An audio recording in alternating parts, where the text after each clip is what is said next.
Ce samedi, ils étaient encore 136 000 à revêtir leur gilet de sécurité pour manifester dans toute la France. À ce stade, tout le pays attendait la prise de parole du président Emmanuel Macron, resté silencieux depuis son retour du sommet du G20 en Argentine le 2 décembre. C'est chose faite, le président, vers lequel se déchaînaient toutes les critiques, s'est exprimé lundi soir dans une allocution enregistrée de 13 minutes. Ce que l'on peut retenir de son intervention, ce sont tout d'abord plusieurs mesures concrètes pour remédier à la revendication la plus forte de cette crise, c'est-à-dire le pouvoir d'achat, une hausse du revenu minimum de 100 € par mois dès 2019 et le paiement des heures supplémentaires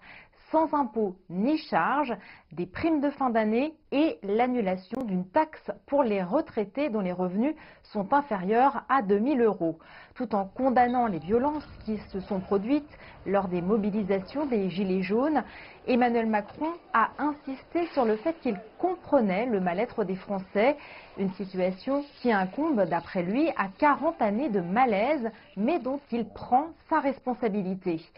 Sans revenir sur la suppression de l'impôt sur la fortune, qui cristallise une grande partie de la colère des Gilets jaunes, il a insisté sur sa volonté de permettre à tous de vivre mieux de son travail et de mettre fin aux avantages indus et à l'évasion fiscale. Enfin, il a cherché à montrer qu'il avait compris le message des plus modestes et a promis d'instaurer ce qu'il a appelé un état d'urgence économique et sociale dont la réussite serait fondée sur le dialogue, le respect et l'engagement. Voilà pour l'essentiel de cette allocution solennelle. Reste à savoir si elle suffira à rétablir la confiance et éviter un 5e samedi de manifestations et de violence.